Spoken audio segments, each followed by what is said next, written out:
दोस्तों ये जो वीडियो मैं आपके साथ शेयर करने जा रहा हूँ ना, ये बहुत ही सोच समझ कर देखना, ध्यान से देखना, इमोशनल होकर मत देखना, क्योंकि ये वीडियो हमारे लिए, आपके परिवार के लिए, पूरे भारत देश के लिए बेहद जरूरी है, जिसे बहुत ही ध्यान देकर समझने की जरूरत है। दोस्तों भारत के खिलाफ चीन और पाकिस्तान मिलकर बहुत बड़ी साजिश रच रहे हैं, जिसमें बॉलीवुड का भी बहुत बड़ा योगदान आने वाले समय में हो सकता है।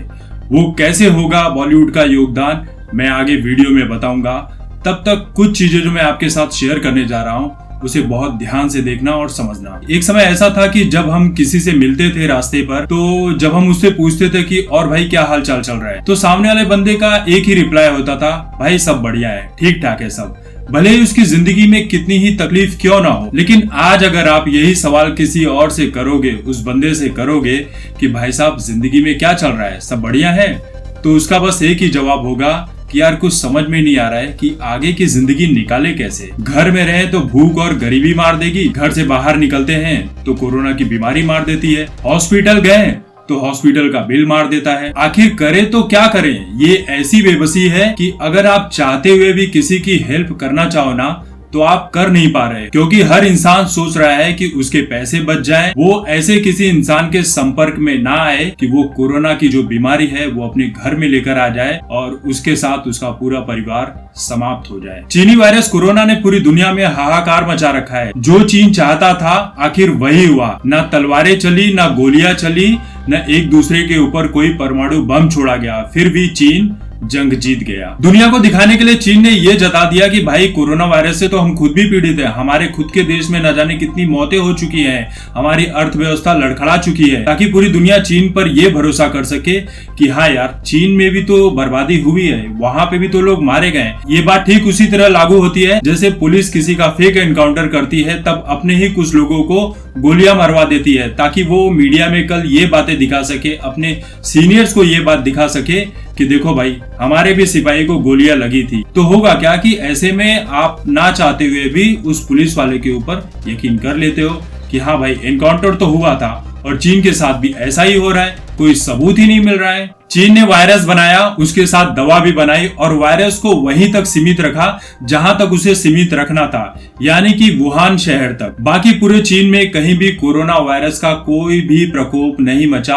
और ना ही लोग मारे गए। उनकी जो अर्थव्यवस्था थी लगातार वैसे के ही वैसे चलती रही, जबकि पूरी दुनिया की अर्थव्यवस्था एकदम से ही लड़खड़ा गई, लोग मारे जा रहे हैं, बेवजह मौतें हो रही हैं। अब वो चीनी लोग जो इस कोरोना वायरस से संक्रमित थे, या वो लोग जो चीन में व्यापार करने गए थे या घूमने गए थे, जब वो वापस अपने देश लौटे तो उन्होंने कोरोना वायरस को इस तरह से फैला दिया कि आज वो पूरी दुनिया में हाहाकार मचा रहा है, जबकि उन बेचारों को खुद भी नहीं पता था कि वो अपने साथ एक बहुत बड़ा ऐसा हथियार लेकर जा रहे हैं कि जो उनके देश में फटेगा तो इस कदर फटेगा कि शायद जान बचाना मुश्किल हो जाएगा और अर्थव्यवस्था को बर्बाद कर ही रहेगा। अब चीन के इस वायरस के खिलाफ पूरी दुनिया में एक आक्रोश है। पूरी दुनिया चीन के खिलाफ हो गई है कि चीन का बॉयकॉट करना चाहिए। चीन अपनी मनमानी कर रहा है। चीन ने इस हथियार को बनाया, इस कोरोना वायरस को बनाया और पूरी दुनिया के साथ छिपा कर रखा, ताकि इसकी सही समय पर जांच ना हो सके और पूरी दुनिया में बर्बादी आ जाए। अमेरिका ने तो यहाँ तक भी ये कह दिया है कि जिस दिन ये पता लग गया कि ये वायरस चीन के यहाँ से ही निकला है, चीन ने इसे बनाया है और इसे पूरी दुनिया में एक शातिराना तरीके से फैलाया है, उस दिन अंजाम बहुत बुरा होगा चीन के लिए। पूरी दुनिया की कंपनियां चीन के बाजार को छोड़कर अब भारत में आने लगी हैं। भारत में कारोबार बहुत तेजी के साथ बढ़ने लगा है। नई नई कंपनियां भारत में अपने बिजनेस को खड़ा करने के लिए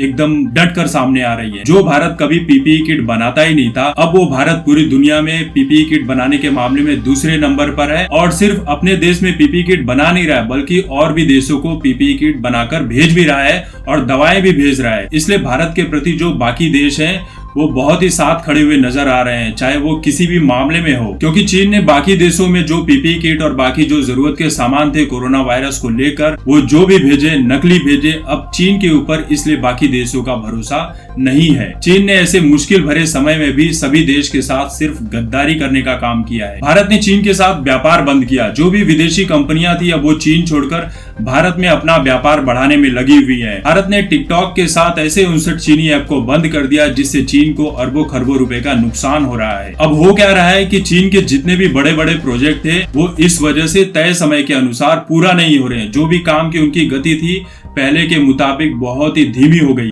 गलवान में चीनी सैनिकों को भेजकर चीन ने भारत को डराने की बहुत कोशिश की। हमारे कुछ सिपाही शहीद भी हुए लेकिन उनके ज्यादा मारे गए। लेकिन भारत इस बात से डरा नहीं। हमारी सेना सरहद पर एकदम मजबूती के साथ खड़ी रही और चीनी सैनिकों को उनके देश तक खदेड़ दिया। जब चीन की ये साजिश नाकाम रही तो उसने अपने साथ लिया नेपाल के पीएम ओली को। अब ओली ने क्या किया, गोली बनकर भारत के तरफ अपनी बोली को बरसाना शुरू कर दिया, जिसका नतीजा ये हुआ कि चीन ने नेपाल के रुई गांव को अपने अधिकार में ले लिया। अब वो ये कह रहा है कि ये रुई गांव हमारा है। वो भी किस बहाने लिया, तिब्बत में सड़क बनाने के बहाने पर ले लिया। अब जो नेपाल की जनता है वो पीएम ओली से बहुत ज्यादा दुखी है कि जो भारत उनके साथ इतने ईमानदारी से खड़ा रहा, एक अच्छी दोस्ती थी, वो सिर्फ पीएम ओली के चलते खराब होती नजर आ रही है, जबकि वहाँ नेपाल की जनता की इसमें कोई गलती ही नहीं है। नेपाल में जो भी बिजनेस थे उन सभी को बहुत बड़ा नुकसान हो रहा है क्योंकि भारत ने नेपाल के साथ अपने कई बिजनेस को बंद कर दिया है। अब ले देकर बचा पाकिस्तान, जिसके साथ मिलकर चीन बहुत बड़ी साजिश को अंजाम देने की जुगत में लग गया है। अब एक खबर ये निकल कर आ रही है कि चीन ने अपने वुहान शहर के उस लैब को बंद कर दिया है जिससे कोरोना वायरस पूरी दुनिया में फैला। अब चीन उस वुहान लैब को बंद करके उस लैब को पाकिस्तान में शिफ्ट कर रहा है और एक ऐसा हथियार भारत के खिलाफ बना रहा है जिसका सबसे ज्यादा इस्तेमाल वो भारत के खिलाफ ही करने वाला है। अब ये वायरस भी ठीक उसी कोरोना वायरस की तरह होगा जो आंखों से दिखाई नहीं देगा लेकिन आपके जिंदगी में घुसकर आपकी पूरी जिंदगी को, आपके पूरे देश को तबाह कर देगा। अब चीन को ये बात बहुत अच्छी तरह से पता है कि अपने देश को सुरक्षित भी रखना है और पाकिस्तान की सहायता लेकर इस वायरस को भारत में फैलाना भी है, भारत को बर्बाद भी करना है। जब पाकिस्तान भारत में आतंकवादी भेज सकता है तो क्या इस छोटे से वायरस को जो आंखों से दिखेगा नहीं उसे भारत में नहीं भेज सकता है? ये पाकिस्तान के लिए बहुत ही इजी काम होगा क्योंकि पाकिस्तान आतंकवादी भेजेगा तो वो सरहद पर ही मार दिया जाएगा। और कल को अगर ये पता चल गया पूरी दुनिया को कि पाकिस्तान ने ऐसा जैविक हथियार बनाने की कोशिश की है, ये जैविक हथियार पाकिस्तान में बना है, तो समझो भैया उस दिन से पाकिस्तान का अंत होना शुरू हो जाएगा क्योंकि चीन तो अपने हाथ खड़े कर देगा कि भाई हमारे यहाँ ये वायरस नहीं बना है, ये वायरस जो भी बना है पाकिस्तान में बना है, पाकिस्तान को पकड़ो, वही जानता है, हमसे भाई सवाल मत करो। और जब पूरी दुनिया पाकिस्तान के खिलाफ हो जाएगी तो हो सकता है कि चीन पाकिस्तान पर अपना नियंत्रण करना भी शुरू कर दे क्योंकि पाकिस्तान पहले से ही चीन के कर्ज तले दबा हुआ है, इतना दबा हुआ है कि पूछो ही मत। वो तो पाकिस्तान हमेशा कटोरा लेकर खड़ा ही रहता है कि भैया कुछ रुपए डाल दो हमारी थाली में वरना हम मर जाएंगे, लेकिन वो अपने जनता की जरा सी भी मदद नहीं करता। बनाता है तो सिर्फ हथियार बनाता है और भारत में आतंकवादी भेजने का काम करता है, अपनी जनता की उसे फिक्र ही नहीं है। तो अब सवाल ये उठता है कि चीन पाकिस्तान के साथ मिलकर इस वायरस को इंडिया में भेजेगा कैसे? स्लीपर सेल, आपने स्लीपर सेल का नाम सुना होगा। स्लीपर सेल वो होता है जो एक आम इंसान की तरह होता है, आपके बीच में रहकर काम करता है, आपके साथ नौकरी करता है, आपके साथ दोस्त बनकर रहता है, इंडिया में रहकर शादी करता है, अपनी फैमिली को बढ़ाता है, यहाँ पे बिजनेस करता है, यानी एक आम भारतीय की तरह बनकर रहता है। वो रहता तो इंडिया में लेकिन उसका पूरा दिल पाकिस्तानी होता है और जब भी इनके आकाओं का आदेश होता है तब ये लोग निकल पड़ते हैं भारत में तबाही मचाने के लिए अपने अपने तरीके से, कभी गोलीबारी करके तो कभी बमबारी करके, और मारे कौन जाते हैं? हम आम इंसान। और यही वो वजह है कि सुरक्षा एजेंसियां इन लोगों को पकड़ नहीं पाती। ये स्लीपर सेल इस तरह से भारत में घुस कर बैठे हुए हैं एक आम इंसान की तरह कि जो हमारी सुरक्षा एजेंसियां हैं इन्हें चाह कर भी पकड़ नहीं पाती, इनके खिलाफ कोई पुख्ता सबूत मिल ही नहीं पाता।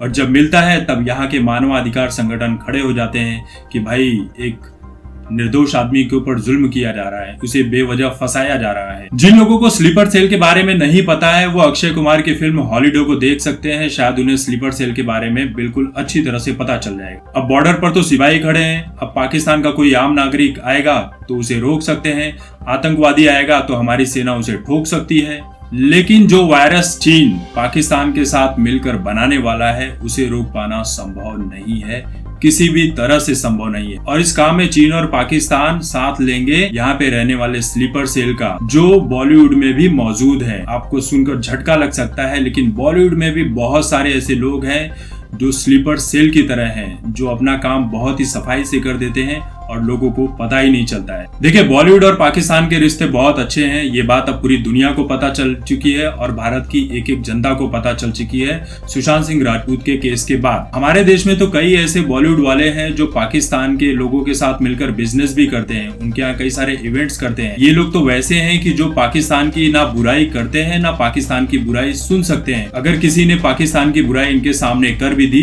तो ये उसके दुश्मन हो जाते हैं। अब देखो, एक बॉलीवुड सेलिब्रिटीज पर तो किसी को शक होगा नहीं। वो अलग बात है कि अमेरिका में जब यही बॉलीवुड सेलिब्रिटीज जाते हैं तो अब इनके कपड़े निकालकर इन्हें नंगा करके चेक किया जाता है, क्योंकि उनके लिए उनके देश की सुरक्षा सबसे पहले होती है। सेलिब्रिटीज हटो यहाँ से, ये वाली बात होती है। लेकिन हमारे देश में ऐसा पॉसिबल नहीं होता है। हमारे देश में जो मुजरिम होते हैं सेलिब्रिटीज ना, उनके साथ पुलिस वाले फोटो निकलवाते हैं, आम जनता उन्हें सर पर बैठा के रखती है कि भाई हमारा सेलिब्रिटी से हमारा फेवरेट है, इतनी अच्छी एक्टिंग करता है, तुम्हारी हिम्मत कैसे हुई उसके बारे में ऐसा बोलने की, तुम तो दलाल हो, तुम तो बिके हुए हो, तुम तो हाथ धोकर पीछे पड़ गए हो। अब देखो, ये जो बॉलीवुड के सेलिब्रिटीज होंगे इन्हें झक मारकर पाकिस्तान का साथ देना ही पड़ेगा, क्योंकि अगर ये साथ नहीं देंगे तो भैया पाकिस्तान और अंडरवर्ल्ड के जो लोग हैं उन्हें दूसरे दिन ही डिचकियां निपटा देंगे। अब आप बोलोगे कि यार ये कलाकार ऐसा काम क्यों करेगा, तो कलाकार ऐसा काम करता नहीं है, उसे करवाया जाता है। अगर वो नहीं करेगा तो उसे मार दिया जाएगा और हर इंसान को अपनी जान की परवाह होती है। आपने बॉलीवुड की वो फिल्म देखी है ना, आमिर खान वाली सरफरोश, किस तरह से नसीरुद्दीन साहब पाकिस्तान का एक बहुत बड़ा फनकार होता है, वो इंडिया में आके कई शोज करता है, इंडिया वाले उसे अपने सर पर बैठाते हैं, इज्जत देते हैं, सब कुछ देते हैं, मान सम्मान पैसा सब कुछ देते हैं, लेकिन वो निकलता क्या है बाद में? एक आतंकवादी जो इंडिया में आतंकवाद फैलाने का काम करता है, तरह तरह के बिजनेस करता है, ड्रग्स की डीलिंग करता है, जितने भी बुरे धंधे हैं वो सब इंडिया में रह के करता है। वो अलग बात है कि फिल्म में उसे मार दिया जाता है, लेकिन रियल लाइफ में ऐसा नहीं होता। यहाँ पर जो मानवाधिकार संगठन वाले हैं वो सबसे पहले खड़े हो जाते हैं, यार कि तुम बेवजह फंसा रहे हो इस कलाकार को। अब ये जो स्लीपर सेल होंगे, अब पाकिस्तान इनका इस तरह से सहारा लेगा कि जैसे चुनावी रैली होती है वहां पे बहुत सारी भीड़ होती है, शॉपिंग मॉल में भीड़ होती है, रेलवे स्टेशन पर भीड़ होती है, स्कूल कॉलेज में भीड़ होती है, तो जहां जहां भीड़ होती है ये स्लीपर सेल उस वायरस को धीरे धीरे आम जनता के बीच में छोड़ देंगे और ये आम जनता से आपके घरों में पहुंचेगी और धीरे धीरे पूरे देश में पहुंच जाएगी। अब देखिए, चीन और पाकिस्तान का जो एजेंडा होगा इस मामले में ना, वो कितने अच्छी तरह से सफल हो सकता है वो बताता हूँ। चीन और पाकिस्तान पूरी दुनिया में मिलकर ये अफवाह फैला देंगे, ये बात निकाल देंगे कि भाई भारत ना कोई जैविक हथियार बना रहा था और वो जैविक हथियार उनके लैब से लीक होकर आम जनता के बीच पहुंच गया, इसलिए भारत में लोग एक अनजाने वायरस से मर रहे हैं, उनकी मौतें हो रही हैं। इनका पूरा ये एजेंडा होगा कि पूरी दुनिया भारत के खिलाफ हो जाए, जिस तरह से चीन के खिलाफ है, इसलिए चीन पाकिस्तान का सहारा ले रहा, पाकिस्तान इंडिया के लोगों का सहारा लेकर इंडिया में वायरस फैलाएगा और यहाँ पर इसका साथ देंगे बॉलीवुड सेलिब्रिटीज के साथ हमारे यहाँ के कुछ नेता लोग, जिनके बारे में मुझे नहीं पता लेकिन देंगे जरूर। तो इसमें दो एजेंडे हो जाएंगे कि जो भारत की प्रतिष्ठा, मान सम्मान और पीएम मोदी का मान सम्मान पूरी दुनिया में बढ़ रहा है, पूरा जो विश्वास है पूरी दुनिया में बढ़ रहा है कि भारत बहुत अच्छा देश है, जो भारत के पीएम है नरेंद्र मोदी जी वो बहुत अच्छा काम कर रहे हैं। तो जब इस तरह की खबर फैलेगी तो पूरी दुनिया का जो टारगेट होगा वो हो सकता है ना चाहते हुए भी पीएम नरेंद्र मोदी के ऊपर आ जाए। तो इसमें भाई देखो, वायरस फैलाने वाला भी काम हो गया और जो पीएम मोदी को बदनाम करना है वो भी हो जाएगा।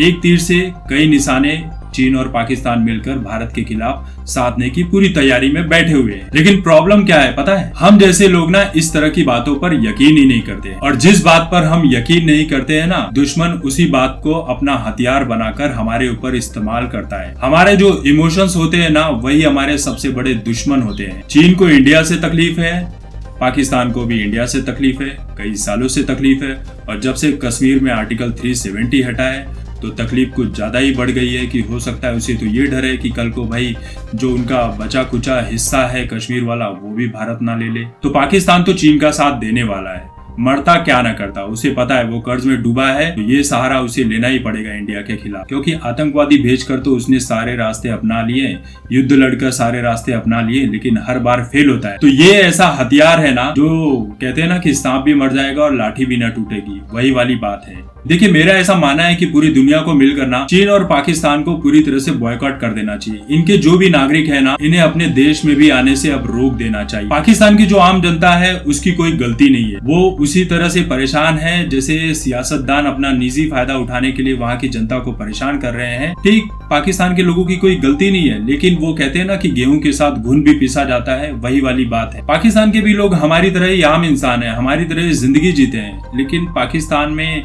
लोग किस तरह से परेशान है वो उन्हें अच्छी तरह से पता है। तो दोस्तों, मैं आप सभी की राय जानना चाहूंगा कि चीन और पाकिस्तान जो मिलकर भारत के खिलाफ एक ऐसा हथियार तैयार कर रहे हैं, आपको क्या लगता है? मैंने जो ये बातें कही, आप इसे कितनी हद तक मानते हैं?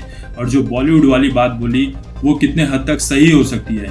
मेरा ऐसा मानना है कि ऐसा ही होगा।